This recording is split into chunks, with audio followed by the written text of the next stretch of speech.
Good morning, everyone. Thank you, Cara. So before we talk about what to do about it, I'm just going to describe to you who we have here, which is no better panel. So on my far right, physically, is Alex McGilvery, who is the former chief counsel of Twitter. I like general counsel of Twitter when it was good, and former deputy CTO at the White House. On my immediate right is author and entrepreneur John Patel, who's CEO of many, many companies, including Recount Media, which is very confusing because Cara's Recode Media. And then on my immediate left is my colleague Jamil Jaffer, who is the director of the Knight First Amendment Institute here at Columbia. So, first question to the panel. Cara says, what are we going to do about it? Jamil has a slightly different question for me, which is, what are we really talking about here? So, Cara, you're sort of pretty confident that we have this set of problems that need to be solved, but do we agree that this weaponization is actually taking place? Alex? Well, I think it's both. The question on the panel topic is not just weaponization, because I think it is helpful to try to break that down, but also for what end, right? And the way the panel framed it was for speech, but I think a lot of these platforms, it's not really about speech, right? Facebook, to me, always was more like a dinner party than speech. And a lot of these places are sort of moving towards ends that are not necessarily speech. And so I guess maybe this is jumping a little bit to the conclusions, but I think understanding de-weaponization as not a single monolithic thing is pretty important. Because once you break it down, you're also talking about things that might be opposed to each other. So you look at like online harassment. To me, one of the things I want out of these platforms is to hear from people that I wouldn't otherwise hear from, right? I want marginalized communities to be able to reach lots of people. I want the Overton Windows or the Halen Spheres, I want them to be bigger, right? I want us to have a more vibrant debate. I think that's really good for progress. But we also have there are plenty of groups that we marginalized for very good reason. Right. And so the question around online harassment is we do want to protect voices that would otherwise go away from these platforms from the incredible violent online and offline harassment that they see. But at the same time, we do want to give people like white supremacists a way of understanding that they are not welcome there. And part of that is stuff that looks a lot like that same online harassment. And that's just one, I would say, that's just one facet of of the way I would think about breaking up de-weaponization. It goes into disinformation, doxing, the whole works, and the filter bubbles, and it's all, the solution to one may actually harm the other. Right. The only other thing I would say to bump us off is I certainly believe that there is no one solution here. So I'm thinking a lot about how do we move off of the engagement metric as the metric that drives everything, and move towards maybe a number of metrics that are all based on improving this dialogue, but maybe in conflict with each other. Like we may be moving forward on one thing while moving backwards on the other. The last thing I would say is I've worked in this space directly on content moderation online for almost 20 years, and in places where if I could have solved it, I would. I didn't. So you should take everything I say with a big grain of salt. Yes, so please ignore everything that I say. Well, actually, just a very quick follow-up on that, which is, so when you were at Twitter in the olden days, these questions must have come up. I mean, because there must have been a discussion that said, what about the Nazis? Oh yeah, I mean, I could go further back, right? My first run-in with this was there used to be this company that put Post-its on other people's websites. Right. And so it was called Third Voice. There have been many of these companies. It's like a perpetually good idea to an engineer that actually doesn't work. But people were putting Post-its on whitehouse.gov back in Bill Clinton's presidency, say all sorts of nasty things. And the question is like, what do you do about that? This is not, I mean, I don't think this is a new problem or a problem that hasn't had people thinking about it. What is useful, and I think this is to Kara's point, is that there are a lot more people thinking about it. They don't all look like me anymore, which is great. And there were some people who didn't look like me even back in the day. We don't want to erase those folks, but there are a lot more now. And that's really good and healthy. And we're getting a lot more outside of the companies as well. There's academic disciplines, there's a professionalization of the content moderation space. Right. These are all good things. We haven't cracked it They're yet. necessary, but it's not yet sufficient. Yeah, certainly not by a long shot. Like I think everyone, every thinking, living, breathing being believes that we haven't achieved what we want to achieve here. John, what would you do? I tend to look at almost everything that happens across these platforms at the core, at the underlying business model. And when you said engagement, the reason engagement is the model is because of the advertising business model. And when you look at trying to fix Twitter or fix Facebook, Jack Dorsey just 2 weeks ago in an interview at a conference said, well, thinking back on it, if I had to do it all over again, I probably wouldn't have likes or follower counts, these simple metrics of engagement driving my company. Looking back on it, I probably wouldn't have done that. To which I'm like, you're CEO. This is a company that you could, from this stage, declare that you're getting rid of follower counts. From this stage, you can attenuate whether or not likes or drive your algorithm. You can make that decision as you utter those words if I had it over to do again. The reason that he will never do that is because those are the metrics driving his business model. And these are all now public companies with shareholders, and we have to actually look at the role of a sort of unbridled steroidal capitalism in driving these problems. Because a lot of the speech that's been propelled and created the problems that we're discussing are propelled by the very algorithms that were driven to drive advertising engagement and profits in these companies. So when I think about fixing Facebook, the only way I see it happening is that we have to foster an environment where competitive companies actually can gain traction with new kinds of models, where innovators like in the days of yore when Alex and I were working on these on companies in social media in 2005, 6, 7, we all had an equal shot of figuring out a new model. But the model that ended up winning was a model based on 3 or 4 basic inputs of engagement that drove division and polarized discourse and enragement by engagement. And the direct connection between the business model and the outcome and the externalities is so clear, but so under-discussed, I think, in the debate, except for what has become, as Kara pointed out, sort of the hot topic today, which is antitrust.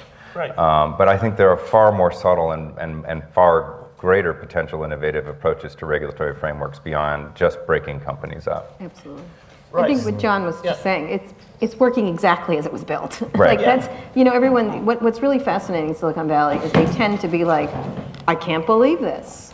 But they literally built an engine to suck in information and to spit it back at you in a marketing plan. And so the thing I always say, like when you talk about, say, the Russians using Facebook or however, we'll never figure out what happened, by the way, because it's so massive and it's unclear where the impact was. I always say this, and again, I repeat this again, the Russians were customers of Facebook. They were customers of YouTube. They paid in rubles. The neo-Nazis are customers Yeah. of Facebook. They're customers of Twitter. They're customers of all these things. And they use them exactly how they're built. And so when they get up there and they go, we're so shocked it was used this way, and they tend to, one of the people at YouTube was saying to me, well, you can't blame us because we're like the car at a robbery, right? That's what they use. We're the car at a robbery. Can you blame the car? And I said, you're the gun. You're the gun at a robbery. Yeah, I can. Like, what are you going to do about the gun? Yeah, I think actually we should ban analogies in Silicon No, Valley. but that was Wait, except for journalists, we're allowed. We're allowed. We can say anything we the like. gun is a good one because gun control. Yeah. Like, you know what I mean? Which Like- also we're not keen on. I've noticed. No, but that's- I've noticed in your country we're not Yes, keen on we're that. not, but- So, on gun control. But so Zephyr Teach Out was tweeting this morning about this panel. Could we just have a ban on targeted advertising? Yeah. Which is actually a great question. No. So why not? It just won't happen. It's like having a ban on a lot of things. It's just they can be controlled in a way. Like so Chris was talking about the breakup of Facebook, which Yeah. is just he was being dramatic. He's being dramatic. That's one of the ideas. It's not going to happen. That's not going to happen quite that way. But there's all kinds of different things you could do, from fines to certain guardrails that you put into place around privacy, a national privacy bill.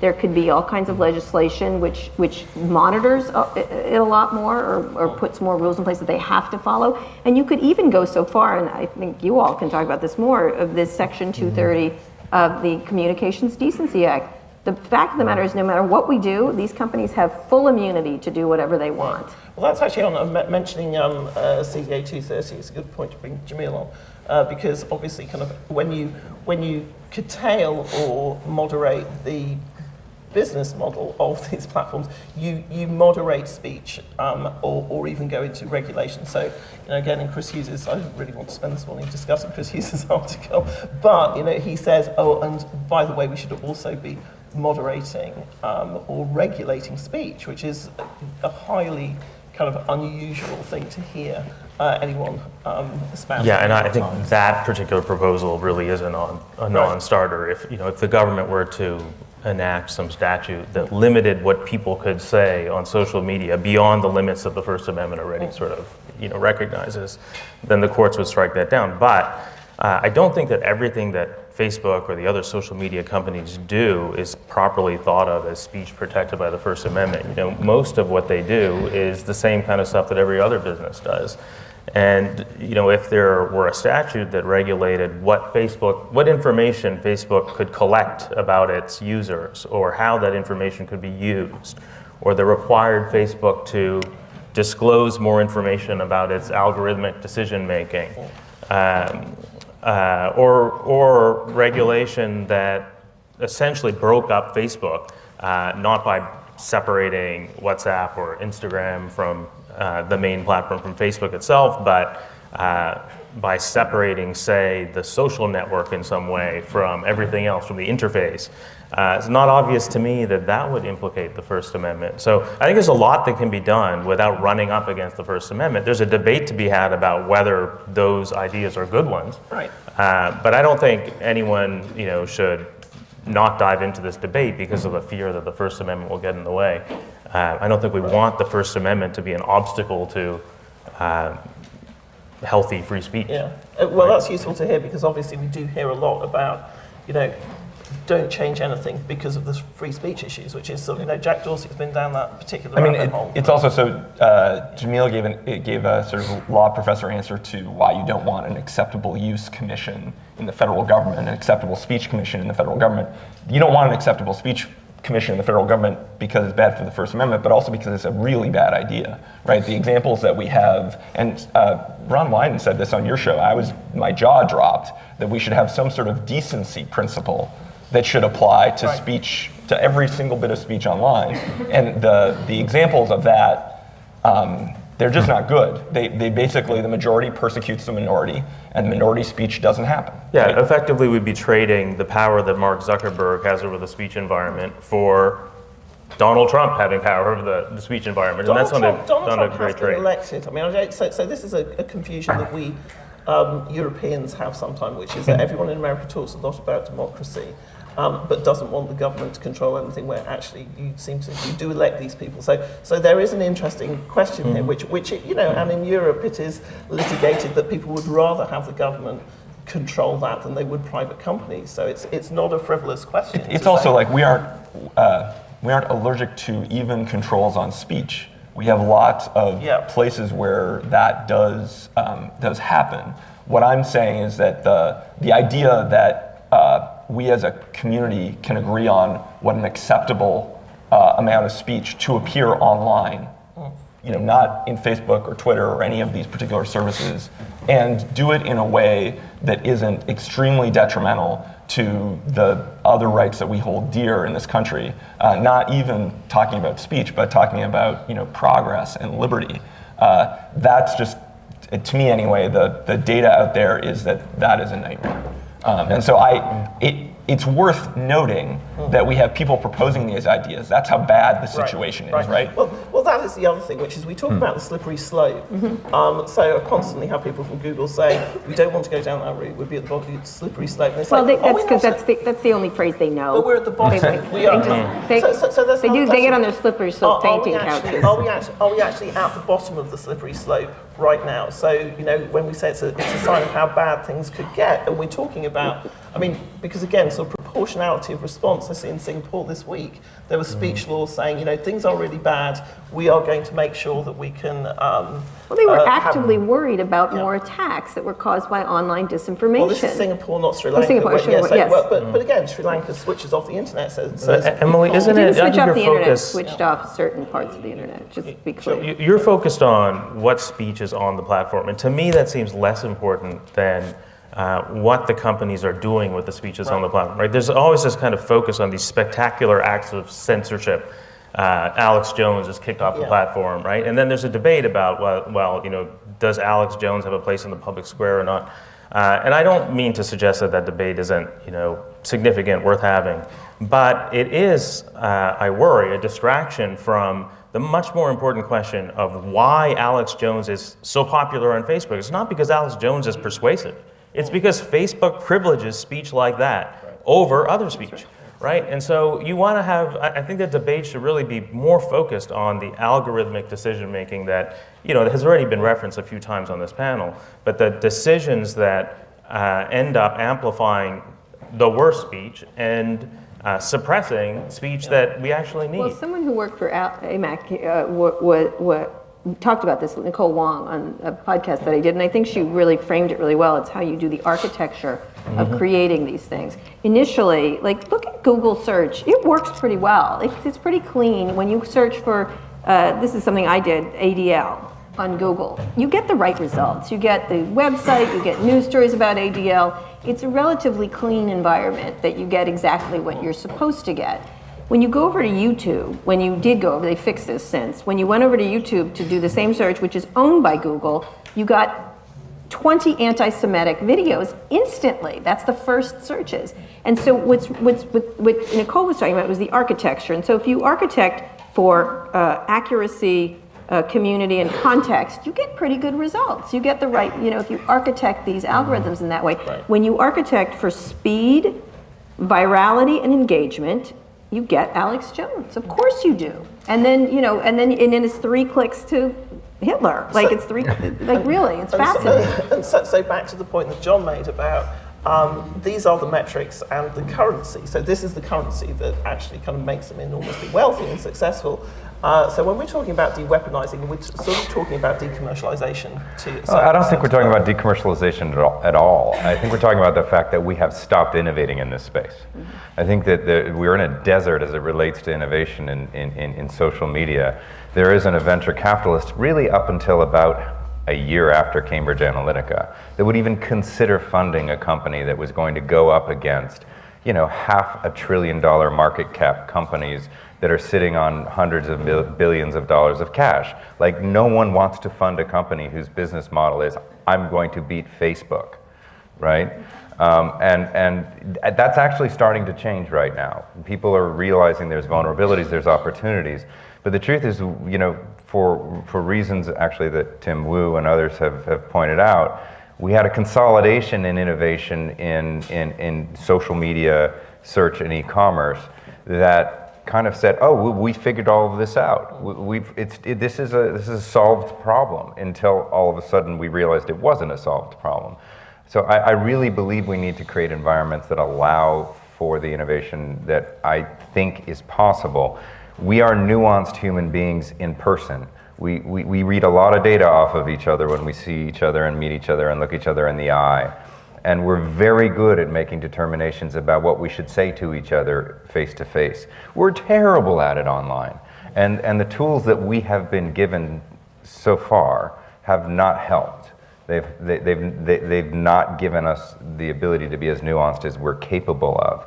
It strikes me as odd that the Valley isn't building tools that are more nuanced that give us. Odd, really? Have you met these people? I don't mean to be, like, it's not at all. It just Look, for John, the reason- all of us as optimists in the '90s when this, when we all this kicked off, I really thought we'd be a lot further than we are Except that, now. like, no, but crap in, crap out. And the problem is, the other thing I keep saying is the reason these systems are the way they are is because these people never felt unsafe a day in their lives. That's true. So they never understand lack of safety. They never understand marginalization. They never understand the inability to speak up. And you can look at the like right now. I think most venture capital, 80% of venture capital now goes to 3 states, 50% of which is California, 60% of which is the Bay Area. That's an astonishing situation. And then when you look at their diversity numbers, they don't move. They don't move anywhere, and all kinds of excuses for not. And so we're getting exactly what we built. Which is why I think that if you start to think in terms of regulatory frameworks, you have to get outside of privacy and speech. You have to get into economic policy. Right. You have to get into how do we change the incentive structure that drives a new approach to innovation in our economy. So that, to some extent, is where the policy discussion is going at the moment. You have Elizabeth Warren making... Well, it's pretty blunt, like break them up. Very that blunt. sounds like a Trump tweet. Okay, so let's get to the sort of Cora's, like, what are we going to do about it? So what are we going to do about it? What is a good... Alex, what's a good regulatory framework that would... where would you start? So one thing I think Daphne Keller, for all of you, is a great person to follow on this particular topic. She just had a great thread that was around sort of models within communication law, communication plus antitrust on speech, and thinking about what that would look like as applied to Facebook and the like. I think valuing data and networks within acquisition valuations would be extremely important in terms of how we think about that in antitrust. But I also think, I don't want to I'm going to return to what Kara said, which is the strongest, we don't just want a whole bunch of competitors that are the same folks, right? We actually need to diversify the pool of people that are doing this work and make it so that they can also succeed. I've tried very hard to learn this stuff. I don't think it can be learned. That feeling of fear or the default of not being able to speak up, that's something you can observe. It's very hard to actually learn that. So I think something that doesn't, at a societal level, maybe it's shaming, maybe it's laws like the putting, making sure that women are on boards, for example. But pushing that forward as a foundational thing that will help with these problems, I think is Well, boards are a perfect situation. They make all kinds of excuses about diversity within the ranks, STEM, blah, blah, blah, blah, blah. They have all these things. What happens, what's really fascinating is they tell you how smart they are all day long, and then when you come with them with an actual problem, they're like, this is very difficult for all of us. And why don't we do it? Have you ever noticed whenever Mark has a problem, he moves into the we? Like, together we need to solve this problem. I said, well, if you give me one of your $64 billion, maybe perhaps I shall. But if they don't want to do that, they want to keep the money, they want to keep the power, but do not, and want to share the problem. But this is even I think we are moving, I'm starting to notice that we are moving forward on this on manels. Like we don't have as many panels that are all white men as we used to. Yeah. Yay. But board memberships, Just Boards this happen. exactly. less so. I don't know. Incidentally, when Cara and I represent diversity, we're not diverse. We're still in a bad place. Yeah, exactly. Both went right. I agree, but obviously I'm on board with diversifying Silicon Valley. It'd be great. That's a great idea, and I think we should do it for many different reasons. But I'm not persuaded that just swapping out the people, even with people, people more like us or more like people, who know marginalization from their own experience, I'm not sure that would address the set of problems we've talked about today. Except it seems structural to me. It is structural, but it's not even, doesn't even happen. The diverse views don't even get to happen. Years ago, I think you were still at Twitter when I did this, boards are a perfect example to start to, first of all, giving boards power. Now, in Facebook's case, they don't have any. Mark Zuckerberg is king of Facebook. He just is. The board is at best an advisory group, at most someone to have dinner with every quarter. His governance board is Peter Thiel, Mark. No, but they don't have any power. It doesn't matter. No, but I'm just saying it's a very weird kind of. It could be a German Shepherd, a cat, and a sparrow. It doesn't matter. Right. It doesn't matter he has no power. It's like ridiculous to even pretend to have these meetings. There's no oversight. There's zero oversight. But let me just finish this board idea. So years ago, when we were talking about boards, one of the things that happens is when you go to these people and say boards are places where there's plenty of different people you could bring pressure on these companies, or to at least have a discussion where they pause for a minute. And so the board of Twitter was 10 white men of almost the same age, of the same group. It was like fascinating. And I was trying to get at the idea of this. Like, do you understand what's happened here? And what they did is like, it just sort of happened. It's mathematically impossible for it to have happened the way it did. And so I was trying to get to the idea. And so I literally wrote the best single lead I've written in my entire life, and I should have retired immediately after. But it was like the board of Twitter, which has 3 Peters and a Dick, which was the case, right? Fact, yes. I know. And so Dick Costlow, who's the CEO of Twitter, called me up and he goes, I think that's unfair though, very funny. But the fact of the matter is that's somewhere where you begin to start to shape it. You begin to take power away from Mark Zuckerberg, so he cannot make one person makes every single decision for the most important communication platform in history. But so I'm hearing about sort of like board reform. John, you touched on actually more innovation, and these seem to be free market type of. What about the non-free market? Because the free market really has screwed this up. To a large extent. Why would we now trust the free market to get it right? Oh, I think you should do all of them. And so you mean you would have external regulations? I think you should threaten removing 230. You should see what happens when you say that. I was at YouTube and I said, what about they don't just blanch. They're like, whoa, oh my God, the lawyers are going to kill us. Yes, they are. Like, you could start to really play with that. There's all kinds of things you can do. Jamil, you're talking about structural changes. Well, since I don't think there's just one problem, I don't think there's just one solution, but among the solutions I would consider are privacy regulation that would limit what they can collect and how they can use it. We talked a little bit about transparency already. When we use that word transparency, we often think that the problem is that Facebook isn't releasing information that it should be releasing. That is part of the problem, but part of the problem is that Facebook doesn't have the information we need, doesn't know what it's doing, doesn't know what its platform is doing. And the journalists who want to study Facebook often run up against Facebook's own terms of service, which restrict them from using digital tools to study Facebook. Yeah. So another, I think, very important reform would involve, in some way, limiting the terms of service of these companies. Opening up their data and opening up the platforms for study by journalists and researchers. That was hit after Cambridge Analytica, though, that they pulled it back to. Oh yeah, they use that as a shield. They do. I'm actually doing research on this at Columbia. These two classes of investigations, Cambridge Analytica style and ProPublica. There's a way to do that. Yeah. Sorry, John, you were going to say doing research. We're at CEPA, we're actually doing research on I call the shadow internet constitution. We literally, all of us, have apparently met in a room like this and agreed to a constitution that governs how our information flows through society. We just actually didn't show up and we didn't get to vote. But those terms of service, the data policies, Amazon has 26 different policies that you've said yes to, assuming you're an Amazon member. And these govern how our information is used. And we completely don't understand them. They're hundreds of thousands of words. They were written by folks like Alex here. Not those ones. Not those ones, right. But they are extremely good at protecting any number of angels dancing on the head of any number of pins, including machine-readable data portability, which I think actually could solve a fair number of problems if it was possible to take out the valuable information that companies had on you and give it to someone else, and not have to work for an hour to make that possible, which is essentially where we are today, but rather with a push of a button make that possible. I know a lot of entrepreneurs who would start companies to use that data in lots of ways, and that's just not happening right now.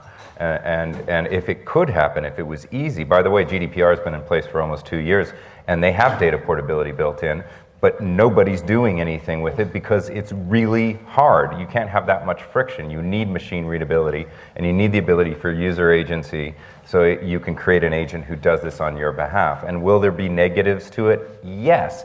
But I think overall we're pro-internet. And there were a lot of negatives when the internet started as well. But we've got to push the intelligence to the nodes, which is each of us. And we have to push agency to each of us around our data. And I think that that's a place we could look at in a regulatory framework as well. It also would give us so much more information to do effective and intelligent privacy regulation to understand more. So I'm all for that. The other thing I would carve off in terms of de-weaponization is we are talking sometimes about foreign state actors. Yeah. And we have a whole, there are law schools, departments on how do you influence a foreign state actor that is doing something you don't like. We should use those tools. The Obama administration did use those tools. The Trump administration should be using those tools to make it so that we don't have to worry about foreign state actors doing things that we don't like in our country.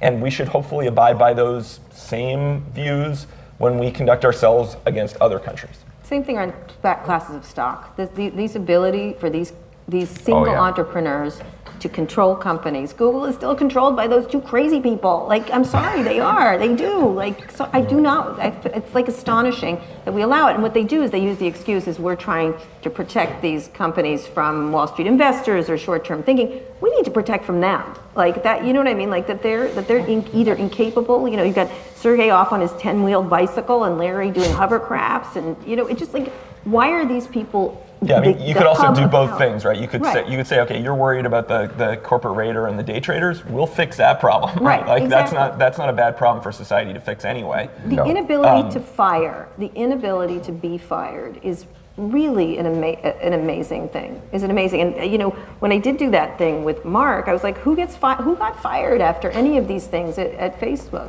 Nobody. Right. Nobody got fired because he doesn't want anyone to be fired. And we had a very interesting exchange where I said, who got fired? Who got fired for this? There were like 20 things down the list. And he ultimately said, well, I guess ultimately it's my responsibility since I'm the CEO. And I said, okay. And he said, you want me to fire myself? I said, that works for me. And it was like, just like whatever. It's just there's no accountability anywhere in the system because of the way the power structure is built, which the VCs like, which Mark likes, which the Google guys like, and it's still continuing with these recent IPOs. Not at Uber, which has a board of 15, 17, 36 people, I don't know. But but other companies where, like I think Pinterest, I think Airbnb, I think has that. I'm not sure which ones have it, but so there's still founder problem is real, yes, isn't it? Yeah. Yes. Right, I'm going to go to the audience for questions if you raise your hands. There should be a microphone, I'm told. Yes, microphone is over there. Can we have it? We've got two questions down here. So while the microphone is making its way wending its way down the room, how confident are we that there will be any change in the current political environment? And by current political environment, I mean 2020 and beyond. Are we asking whether or not Trump's going to be reelected? That's too early in the morning to talk about that. First of all, if you look at all 24 of the Democratic candidates, there's 22 plus 2 that are probably going to announce this or next week.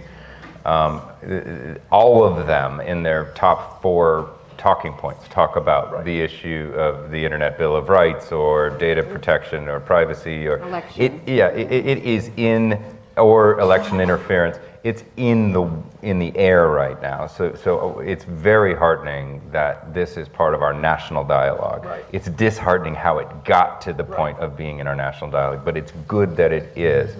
But politics is politics, and no one wants to make a nuanced point, right? And it's also not just this country. I know we're Americans, but what's going on in New Zealand and Australia is critically important. What's going on in Europe, New Zealand and Australia will be super interesting. And then there's 10 states now working on privacy bills, which is a problem because let's just say we don't want the Louisiana ones versus the Arkansas ones versus the California ones. Right. De-Weaponize social media for speech. That sounds very confusing to me. Let's go back to the basics. Speech is not a problem. Somebody can be at their house and talk whatever they want. It's communication that's the problem. How much people are exposed to it, how much people acknowledge it. Because let's face it, the internet is a tool. and a tool that can be used as a toy. And in fact, it's not the World Wide Web, it's the World Wide West, okay? Right. So you have a situation where too much control is utopia, and lack of control is also utopia. So we got to find a balance. Now, the issue of Facebook. One of the appeal of Facebook is because there are a lot of people there. So I'm getting to my question. So for us to have a company that compete with Facebook, they would have to offer access to all these people. The more people Facebook recruit, the more powerful it becomes. So should we go to should we nationalize or make it a non-profit organization, or should we just let it be a private entity? So the question is, do we want private control, or do we want government or non-profit control? Because there's always going to be control. Is the World Wide West? Yeah. So that's a long way into a great question, which we sort of danced around, didn't answer. Utility. Public or private control? It's not going to be public control. It doesn't matter. I mean, it's the big idea is is this the actual public square? And should we admit it that it's a public square? And there's a lot of actually Supreme Court law on this. There's one called Prunedale Shopping Center versus Pruneyard, yeah. Pruneyard. And then there's another one related to Jehovah's Witnesses in a company town. There's a company town that Jehovah's Witnesses wanted to go into. It's a really... Marshville, Alabama. Thank you, lawyer. This is my lawyer speaking. There's these cases, they're crazy. And they're all about the idea of making private places public and the idea of it. And so there's interesting questions of it, but it's also never going to happen. It's just, that's the issue, is taking the idea of taking in look at Facebook's response to the Chris Hughes thing. Read that very carefully, how they said it.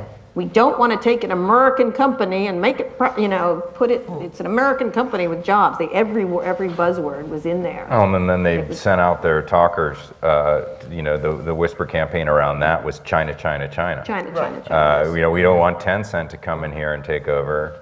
And that is the most insane. It is.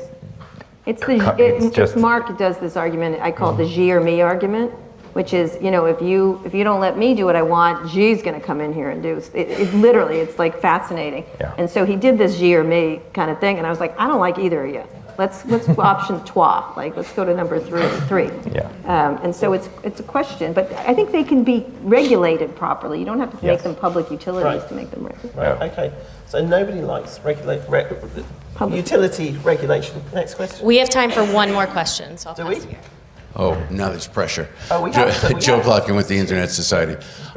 You talked about it briefly in terms of making individuals, giving them more of a sense of agency, and it seems like that's missing from this conversation. It seems that the public, as a public, we have vomited up all our details to Facebook. We have given it to them. Mm-hmm. Wouldn't there be a good use of a public education campaign about your data trails, to starve the beast, to not vomit your personal details to Facebook? It's tougher with an Amazon, which is a purchase, but to hold back and to choke off the supply line, the oxygen that they live off of. Yes, I once heard Eric Schmidt saying we should all just be more careful about what we put online, which is absolutely absurd. Executives of these companies have been more careful. They've deleted their own histories, interestingly, and they also don't let their kids have screen time. They do. But they say they don't, which is very much in vogue. But I mean, for one, I actually think, as having two teenage daughters, one used to be a teenager, now is not, and she actually went through this learning herself. We put warning labels on cigarettes, and if you ever go to the UK or Australia, those warning labels are terrifying. We all still smoke. Yeah, but I know we all still smoke. But the point is, you smoke with a clear understanding. In Italy, they just have skeletons in shop windows, and people smoke all the time. Yeah, right. But you understand what you're in for. I think that the public education issue is such that people really don't understand what they're in for when they engage with these platforms. And I think, an educated public would be certainly a step forward. But there are addictive qualities to these. There are so many people working for them that they want you to push that red button, and you will push that red. You don't understand who they employ to make you do the things they do, which they hide. These have addictive qualities, and so they could be regulated. Yeah, I also think that I'm all for the public education, but I think it goes only so far, because we want to be able to use these tools, right? You want to be able to type something into a search engine without having to worry that that same search is going to come back at you 10 years later when you're running for office or something like that. And that is not something that we can fix through public education. We need regulation to limit what the companies can do, what they can collect, and what they can do with the information. And Europe seems to have managed it, or at least a version of it. It's not obvious to me why we can't manage that here. So do I have time for one? Do we have time for Yeah, one we have question? one more question. We have one right here. Excellent. Okay. Actually, I got you. Yeah, it's you. I totally agree with how the root cause of a lot of these issues are the business model, the ad business model, how that's promoting engagement and so on. I'm just curious, what happens when you strip that away? You get rid of the ads, you get rid of the algorithms, you get rid of the engagement model.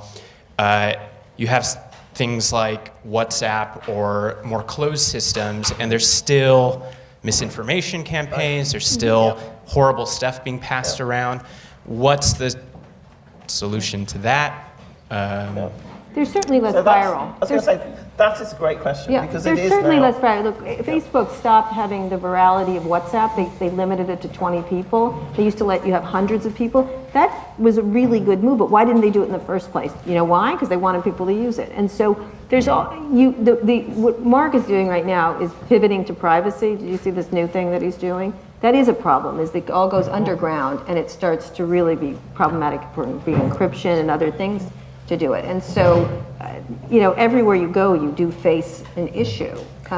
But again, it doesn't mean you can't regulate some of this stuff. So that's, Alex, that's a kind of a problem, if you like, that, when you were founding Twitter or in the early days of Twitter, it was all about this idea that it was essentially still a broadcast model, and now we're going into this sort of weird world of closed groups that actually have thousands of members in them, but they're very difficult to parse or investigate. You can't get into them if you're a journalist, you can't get into them if you're researchers. We're trying to do this actually with the Indian elections at the moment, and it's another step. So Yeah, I think that there's also a question of splintering of networks, and do you want all the white nationalists and the white nationalist curious people on their own little network just talking to each other, or do you want them out in the world so that we can yell at them? But I don't. I think I would say you have different levels of different problems in different network constructions, and it's not just public-private. It's going to be the whole range, and we don't have as many models for how to deal with some of the more private stuff, because in part we don't have a way to get academics in there, we don't have a way to get journalists in there, we don't have a way to have that be in the light. It's much more just the engineers at particular companies. Alex, you said something right at the beginning of the panel, which I think was exactly right, which is that some of the problems we're talking about stem from the centralization of power in Facebook or in a small number of Silicon Valley giants. And some of the problems we're talking about stem from decentralization, right? And it's, for obvious reasons, difficult to solve the centralization problem without making decentralization problems worse, and vice versa. And so ultimately, I think some of these questions involve trade-offs. We're just going to have to accept one set of problems, not because we like that set of problems, but because it's better than the other set of problems. I think you'd agree. This is an issue of power and money and centralization of power, and that is always usually the problematic thing to innovation, which John was talking about. There hasn't been a new social network since 2011. What does that say? You don't count Parleo? Yo. hello. There have been many social networks. They just haven't been broadly available, exactly. public things. And I think that's the thing that we often undersell. We haven't, as a society, come up with a way for 1 billion people to have a conversation all together and have it be great. That is not something that is solved. Well, that's also not something necessary. Or Steve. I don't think it's necessary. I think we have other ways of organizing ourselves, but I think we should, at the very least, acknowledge that maybe the mission that Facebook has, and to a limited extent Google, to connect everybody in one big community is ludicrous. It's a ludicrous I like that. mission. Yes, I'm with that. ludicrous. Yeah. So everything from external regulation to changing mission statements to boards, etc. The great news is we have lots of fodder for more panels for many years to come. That was a great conversation. I could listen to it all day. I'm sure you could, but we can't. So thank you very much indeed, guys. That was Thank great. you. Thank you, everyone.